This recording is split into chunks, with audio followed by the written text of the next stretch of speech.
নমস্কার বন্ধুরা, আমার সুস্বাদু কিচেন চ্যানেলে আপনাদের সকলকে জানাই স্বাগত। গরমের পরে স্বস্তির বৃষ্টি। এতদিন গরম থাকার কারণে নানা হালকা খাবার আমরা খেয়েছি, তো এই বৃষ্টির দিনে সন্ধ্যাবেলায় মুখরোচক চটজলদি চপ বানিয়ে দেখাবো। আজকে দেখাবো কুমড়ো ফুলের চপ। এই সময় দেখবেন প্রচুর পরিমাণে কুমড়ো ফুল ফোটে এবং সেই কুমড়ো ফুলগুলোকে দিয়ে আজকে চপ বানিয়ে দেখাবো। তার জন্য একটি বাটিতে কিছুটা পরিমাণ বেসন নিয়ে নেওয়া হলো। এবার বেসনের ভিতরে পরিমাণ মতন নুন দিয়ে দিতে হবে। এখানে হাফ টিস্পুনের মতো নুন দেওয়া হলো এবং সেই সাথে অল্প একটু কালো জিরা। এই কুমড়ো ফুলের চপটা কিন্তু আমি নিরামিষ বানাচ্ছি। তার সাথে পরিমাণ মতো হলুদের গুঁড়ো এবং বেশ কিছুটা পরিমাণ কাঁচা লঙ্কার কুচি দিয়ে দেওয়া হলো। লঙ্কার কুচিটা একটু বেশি পরিমাণে দিতে হবে, যেহেতু একটু ঝাল ঝাল চপটা হবে। দিয়ে সমস্ত উপকরণগুলোকে আগে শুকনো ভালো করে মিশিয়ে নিতে হবে। সমস্ত উপকরণগুলোকে এইভাবে আগে শুকনো ভালো করে মিশিয়ে নেওয়ার পরে এইবার এর ভিতরে পরিমাণ মতন জল দিয়ে দিতে হবে।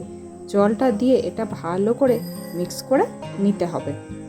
অল্প অল্প জল দিতে হবে আর এটাকে ভালো করে মিশ্রণটাকে ভালো করে পাতলা করে ব্যাটার বানিয়ে নিতে হবে। বেশি জল দিলে বেশি পাতলা হলে কিন্তু ব্যাটারটা হবে না, একটা ঘন ব্যাটার হবে। সেজন্য অল্প অল্প জল দিয়ে কিন্তু এই ব্যাটারটাকে আমি বানিয়ে নিচ্ছি, যাতে এটা বেশি পাতলা না হয়ে যায়।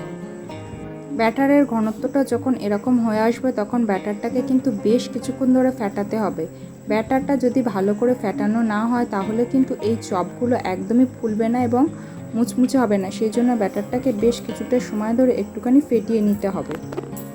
দেখুন ব্যাটারের এইরকম ঘনত্ব হয়ে গেছে। এবার ব্যাটারের ভিতর থেকে হালকা হালকা বাবেলস আসছে, তার মানে কিন্তু ব্যাটারটা সম্পূর্ণরূপে রেডি হয়ে গেছে। এইবার এর ভিতরে ভাজা ধনে, জিরে এবং মৌরি শুকনো খোলায় ভেজে গুঁড়ো করা সেইটা এর ভিতরে অল্প একটুখানি দিয়ে দিয়েছি। দিয়ে এটাকে ভালো করে একটুখানি মিক্স করে নিতে হবে।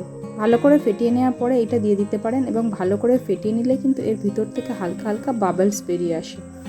এবার এটাকে আরও একটুখানি ভালো করে মিক্স করে নিয়েছি। এবার সব শেষে দিয়ে দিলাম 1/4 টিস্পুন এখানে খাওয়ার সোডা। খাওয়ার সোডাটা লাস্টে দিয়েই জাস্ট মিশিয়ে নিতে হবে। খাওয়ার সোডাটা মেশানোর পর কিন্তু এটাকে আর কোনোভাবেই ফেটানো যাবে না, জাস্ট মিক্স করে নিতে হবে। নিয়ে এইবারে বড়াগুলোকে বানিয়ে নেব। তার জন্য প্রথমে কড়াইতে বেশ কিছুটা পরিমাণ তেল দিয়ে তেলটাকে ভালো করে গরম করে নিতে হবে। তারপর কুমড়ো ফুলের ভিতর থেকে পরাগ যে রেণুটা থাকে সেটাকে বাদ দিয়ে ফুলটাকে নিয়ে এইভাবে বেসনে কোট করে গরম তেলে দিয়ে দিতে হবে। এটা তেলে দেওয়ার সময় কিন্তু হাই ফ্লেমে রাখতে হবে, যেহেতু ফুলটা খুব পাতলা সেজন্য এটাকে হাই ফ্লেমে রেখেই কিন্তু কুক করে নেবেন। সেক্ষেত্রে কিন্তু ফুলটা একদম পারফেক্টলি ভাজা হবে এবং মুচমুচে হয়ে যাবে। যেহেতু ফুলটা খুব পাতলা হয় সেজন্য ফুলের ভেতরটা কিন্তু কুক হওয়ার প্রয়োজন নেই। হাই ফ্লেমে রাখলে এটা ভিতরটা অটোমেটিক্যালি কুক হয়ে যায়। অন্য কোনো কিছু চপ বানাতে গেলে যেমন ভিতরটা কুক হতে আমাদের সময় লাগে, এটার ক্ষেত্রে কিন্তু সেই সময়টা লাগে না। সেই জন্য হাই ফ্লেমে রেখে চপটা ভাজবেন, তার ফলে তেলটা কম অ্যাবজর্ব করবে এবং এটা দারুণ মুচমুচে হবে। আর এভাবে গরম তেল যদি কুমড়ো ফুলের ওপরে দেওয়া যায় তাহলে ফুলটা কিন্তু একদম উঁচু হয়ে ফুলে উঠবে। পর ফুলগুলোকে একটা পিঠ হয়ে গেলে অন্য পিঠ উল্টিয়ে এপিঠ ওপিঠ করে ফুলগুলোকে হাই ফ্লেমে ভেজে নিতে হবে। এইভাবেই সমস্ত কুমড়ো ফুলগুলো ভেজে নিলাম। তবে এইভাবে যদি নিরামিষ কুমড়ো ফুল ভাজা যায় এটা কিন্তু দুর্দান্ত খেতে লাগে। পেঁয়াজ রসুন ছাড়াই বাড়িতে ঝটপট এইভাবে কুমড়ো ফুল দিয়ে বড়া করে দেখুন, এটা দুর্দান্ত লাগে। ভাতের সাথেও বা সন্ধ্যাবেলা চা কফির সাথেও কিন্তু এটা খেতে দুর্দান্ত লাগে। এটা কতটা মুচমুচে হয়েছে একবার দেখুন।